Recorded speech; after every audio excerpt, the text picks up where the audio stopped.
Fredericksburg, 1862. So here we are at the site of the reconstructed sunken road and stone wall in Fredericksburg.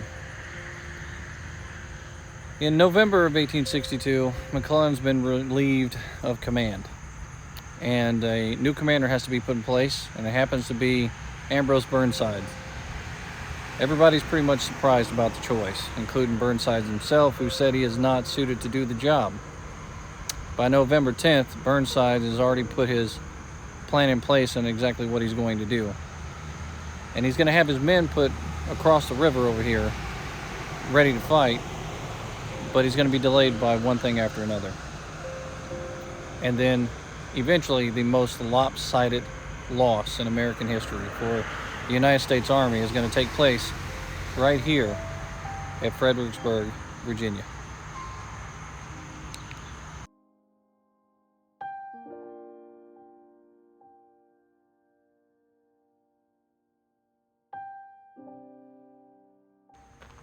I'm walking on what was once known as the sunken road right now. And in 2004, there would have been asphalt out here, and the National Park closed down this area, reclaimed it for history, and restored it to what it looked like or was similar to the day when the battle took place.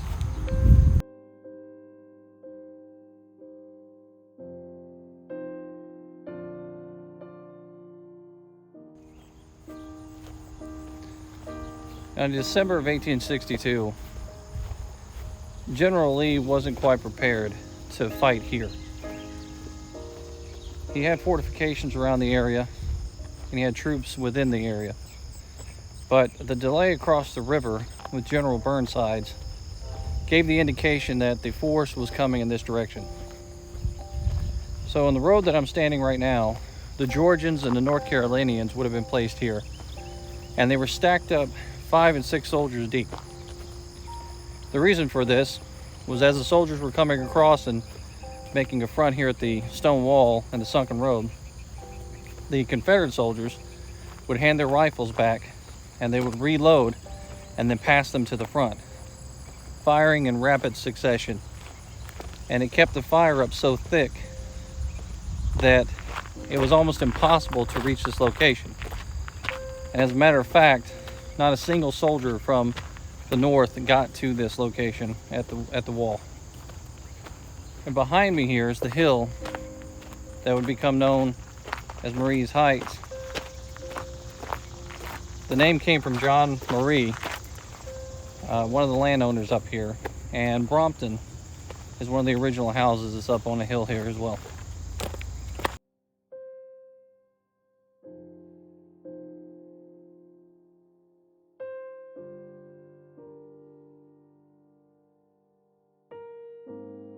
Now, if the position that's to my rear here looks familiar, then it's because of a photo that was taken here in May of 1862.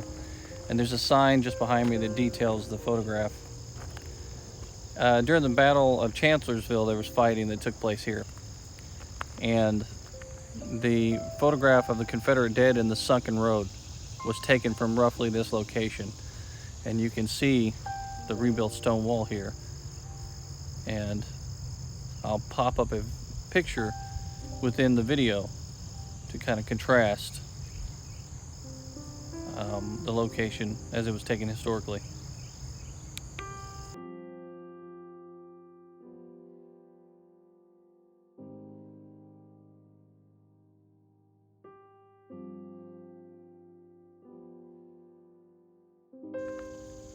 This area here is known as an area where one of the great officers in the Confederacy fell during the time of Fredericksburg battle.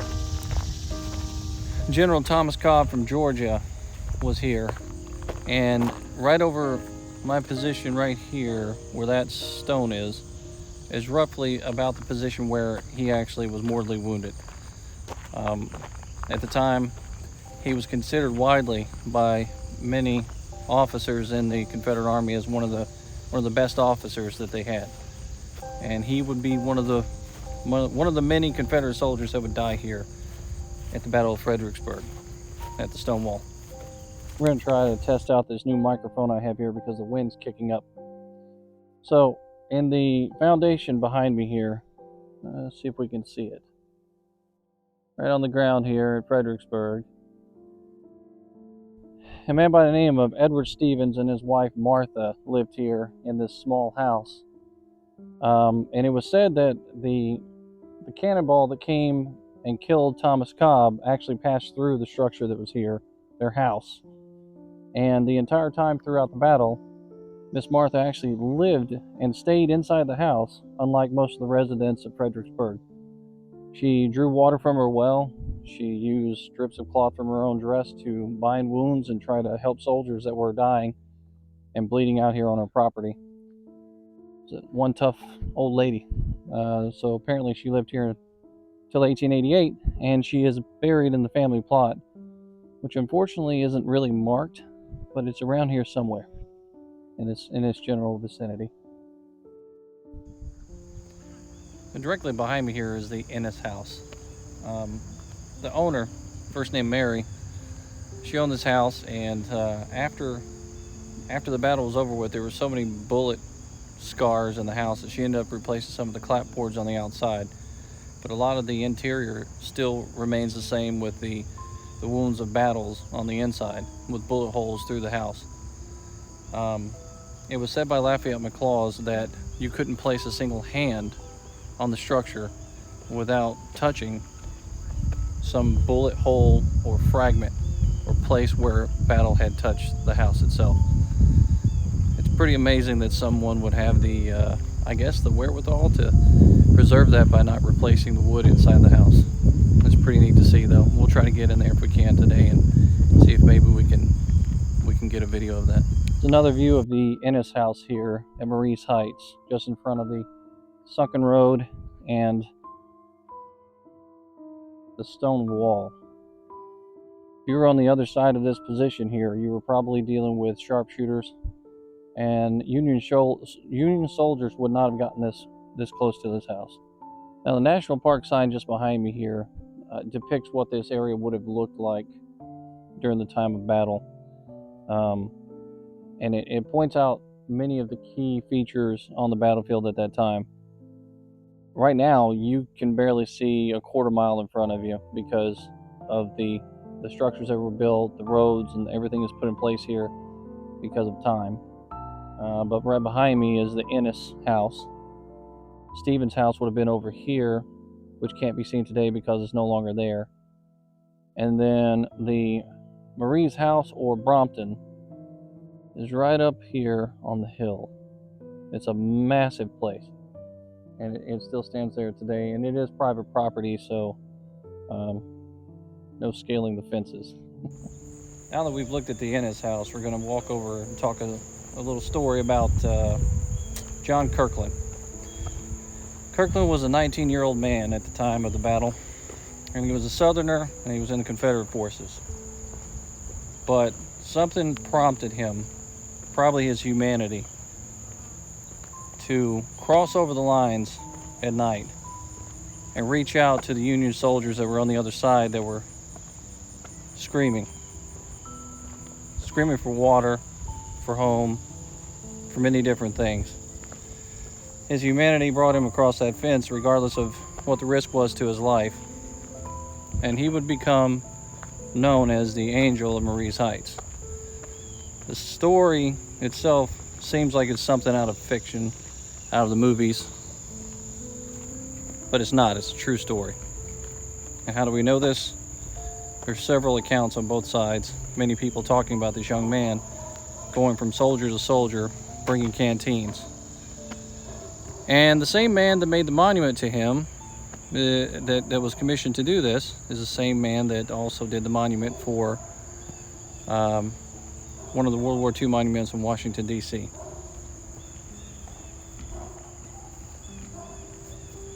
John Kirkland, the Angel of Marye's Heights.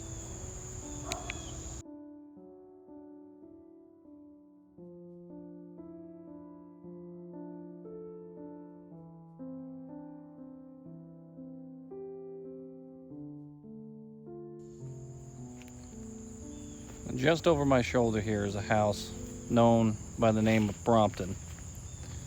The owner at the time of the Battle of Fredericksburg was John Marye. John Marye was a well-known lawyer in the area and businessman. And this house quickly became a hospital during the Battle of Fredericksburg. Its porch and surrounding areas were riddled with bullet holes and markings all over the property. And stationed just in front of where this house is located was the 3rd South Carolina.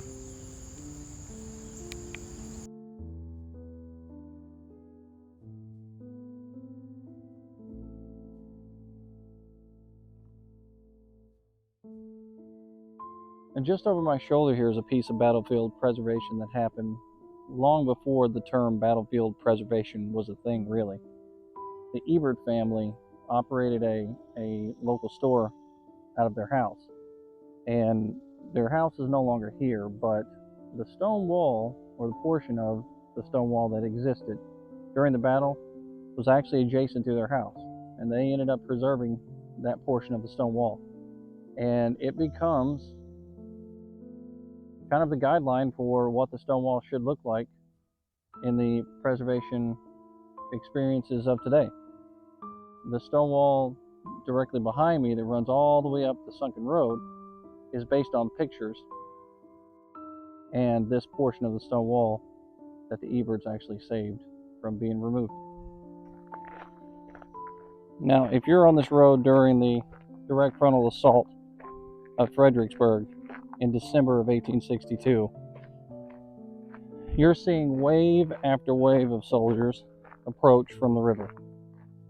Now, initially, the approach was slowed down and almost stopped for a moment by Barksdale's Mississippians. They were placed down there in front of the river to do just that. There was no expectations for them to really put up a fight. It was to try to slow down the building of the pontoon bridges, which Barksdale did. In 6 separate incidents, the carpenters would go down to the river and they would try building the pontoon bridges. And as they were doing that, sharpshooters would then climb up inside of the houses and fire down onto the carpenters and the engineers on the pontoon bridges. And so it was a back and forth game, kind of a deadly cat and mouse, really, until finally the bridges were built. But it came to a point to where the officers realized that they could not get the soldiers across there fast enough to build those bridges. So what they did was they sent soldiers over in boats themselves and put just enough on the other side to actually make an attack on Barksdale and his Mississippians. Eventually, they got the pontoon bridges built, and once that happened, they were able to get the rest of the soldiers across, form them up in line of battle, and start making their march towards Marye's Heights.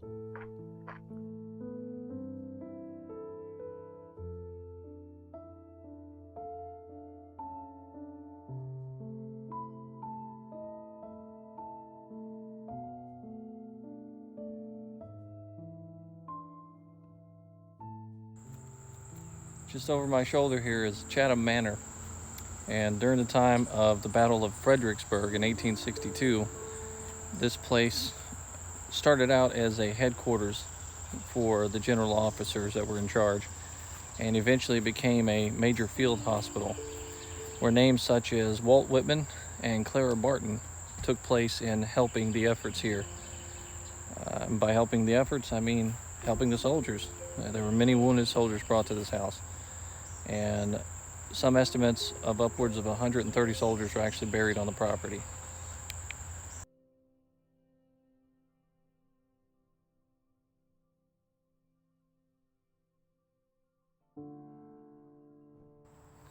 Out here at Chatham Manor, the Lacey House, there is a good example, a fine example of what a pontoon bridge construction would have looked like. You can see it right behind me here. Now, just to my rear, just behind me here, you can see Fredericksburg, Marye's Heights, and the river that they would have had to have crossed.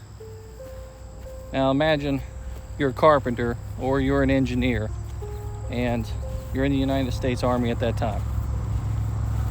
This river is a lot more swollen than it is now because it's not summertime, it's winter. And the soldiers are simply just trying to build a bridge to get across the other side so they can get the soldiers over there. Well, there's one problem. The Mississippians are waiting on them on the other side.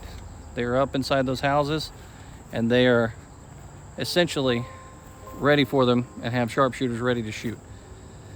A total of 6 times these carpenters and engineers would go across and try to build this bridge.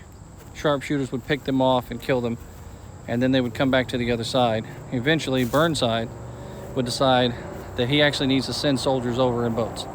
So he starts sending them over to force an attack on Mississippi and to push them back. Eventually, the attack works, and the Mississippians have to fall back to another position.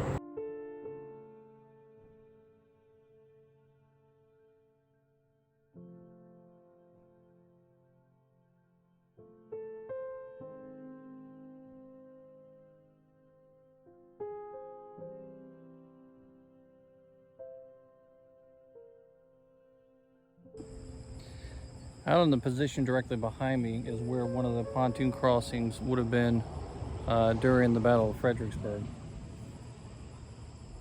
At the time, they were trying to build a pontoon bridge across here.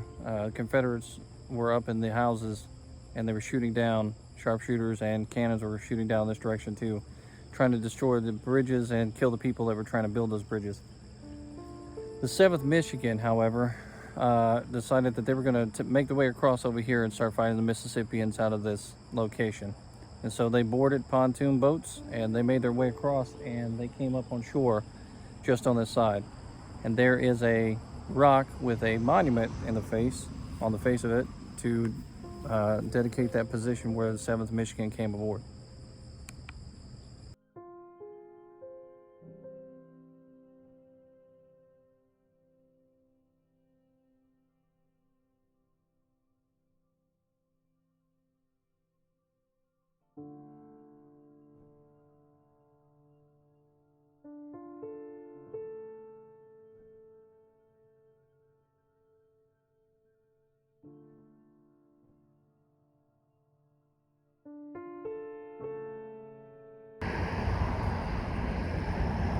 Philadelphia came through here and ended up rushing the left flank of the 21st Mississippi, who thought that they had actually won the day. But in fact, Mississippi was back in this direction here, and they were overwhelmed by the attack of the forces that were coming when the Union soldiers made their way over here as nightfall fell. 20 prisoners were captured somewhere in the vicinity of this area, just right through here. Now, while we're out here walking, let's go ahead and set the stage for this fight.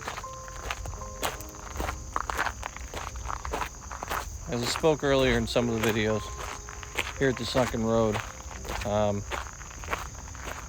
one of the things that's mentioned the most in videos and movies about this position is the fight of brother against brother, the Irish Brigade versus the Irish and the Confederacy.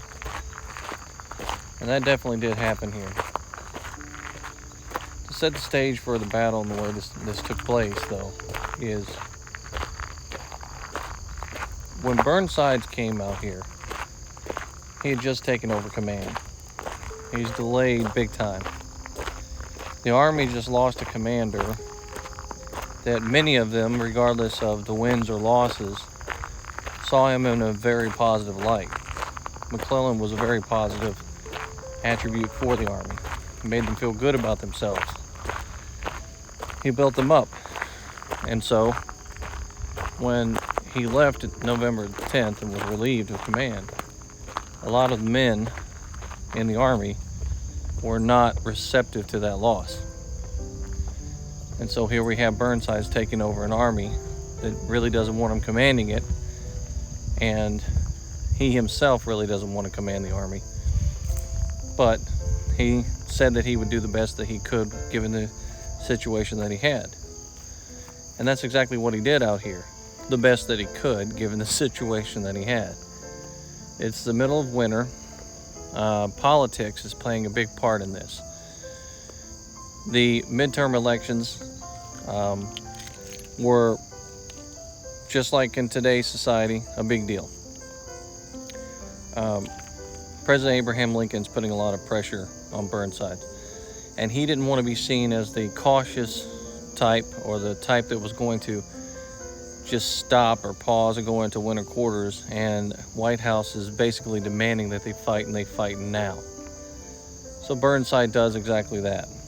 He rushes into a situation. He thinks he's going to have his supplies ready. He's going to have his pontoons over here and ready for him to attack. But he runs into a delay. One delay after another. On the 11th of December, we have the initial assault where the bridges are being built. The 180 cannons are firing from the Stratford Heights over there across the river. And then the initial push from Michigan and a few other units coming across the river to fight Mississippians back happens. On the 12th, we finally start to have the crossing. The soldiers are all pulling up down at the bottom there at the base where the river is. And the Confederates from over here are starting to lob shells in that direction, and cannonballs are exploding overhead. After that, we start to have the full-on frontal assault. On the 13th of December, the attack starts to happen in waves. You have Prospect Hill, which is coming under attack by Franklin, and then you have this site over here, which is supposed to be one of the secondary attacks. It starts to happen. Wave after wave of men have to go through town, through ditches, over fences, knocking down fences, attacking hand-to-hand combat in some places, and dealing with sharpshooters and fighting every inch of the way to try to get to this point at the stone wall of the sunken road. But it doesn't work. There is no stone wall and sunken road for the Union soldiers coming through here, because they never make it that far. The assault's over with, and in the nighttime hours, men lie on the field behind me here, freezing to death, with no way of getting help. The moans and groans of the men can be heard all around.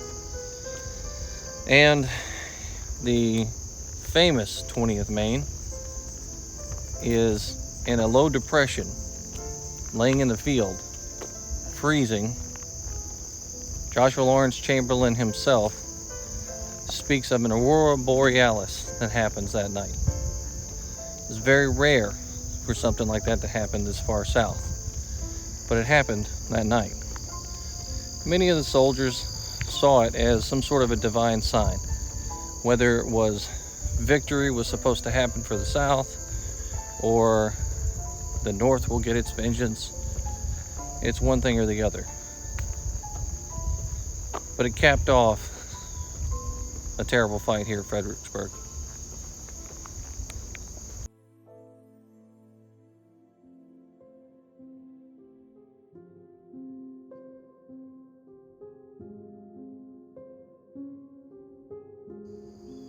So up here on this ridge where I'm at right now, the Washington artillery with Confederacy was positioned, and they had about 9 guns.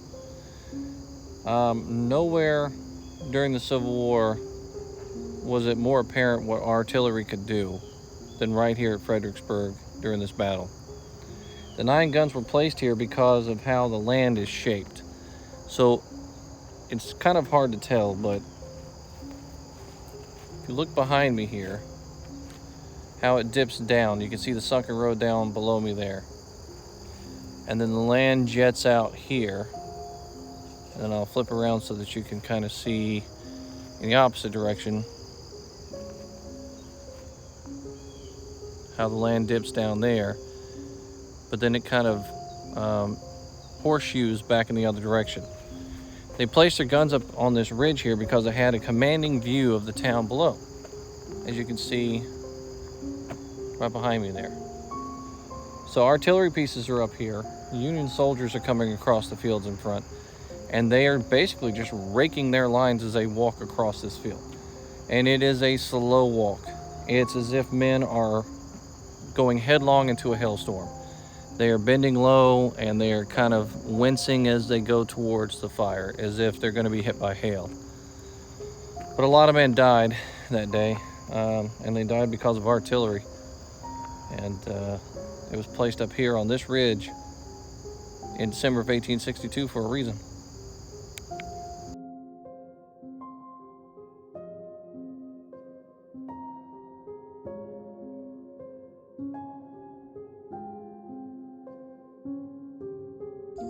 To the Confederates out here at the sunken road, the assault must have seemed like suicide. It was madness. They watched as wave after wave of men came across from the river in front to within 175 yards of this wall and watched them get mowed down. The initial assault, the way it was supposed to go, is Couch's men were going first, starting with French. So Couch and O.O. Howard are up in a cupola in one of the churches around here, and they're staring down at the field and they're watching the maneuvers. They're watching the men go through. Kimball is one of the first units to come up here. His unit is Irishman, and he tells his men, "Cheer up, me hearties. We have to get used to this sort of thing." And I don't know that you could get used to it. They're 175 yards out. They plant their flag in the dirt. They're laying flat on the ground, trying to take aim, trying to get cover as best they can with the land, I guess, and they're firing at this position, and the bullets alone are so heavy that they hit the flagstaff and knock it to pieces and knock their flag straight over. But just like the waves on a beach, one by one they come in. And the plan was simply to have them spread out 200 yards apart so that when cannon fire would come through their lines, it would minimize the damage. So essentially, the Union officers out here were planning to lose men. They were already planning to lose. So you have wave after wave of Union soldiers, Confederates entrenched in a sunken road with a wall in front of them, artillery on the heights behind them firing downhill towards a group of men that can basically be seen from all around up there by the artillerymen that are firing on them. And at that point, there's really nothing they can do. And not a single Union soldier touches this wall without being carried over by a Confederate.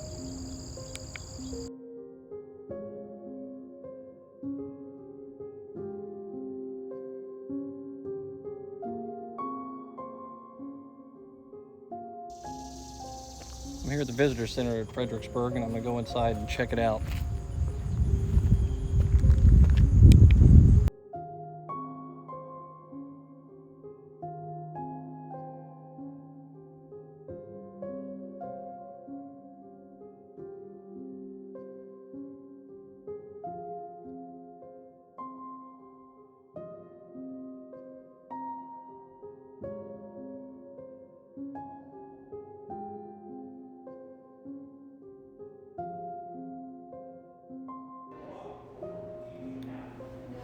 Now this is pretty doggone cool. Private George Marye of the 114th Pennsylvania Zouaves wore this uniform into Battle of Fredericksburg.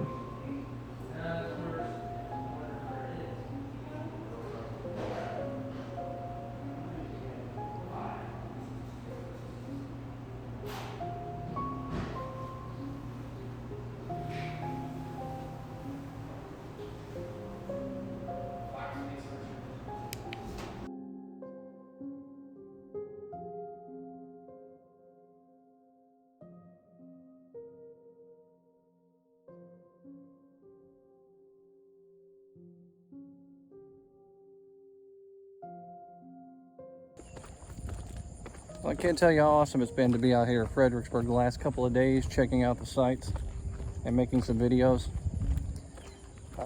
Come back and enjoy the videos. Check out my YouTube channel. I'm going to be bringing the Sunken Road, Marye's Heights, Prospect Hill, and breaking down the action that happened at the slaughter pen farm here pretty soon. I also did a little bit of something up there on the National Cemetery. I appreciate each and every one of you coming to check in on the videos and the pictures and all the travel history with Waffles. We'll see you soon.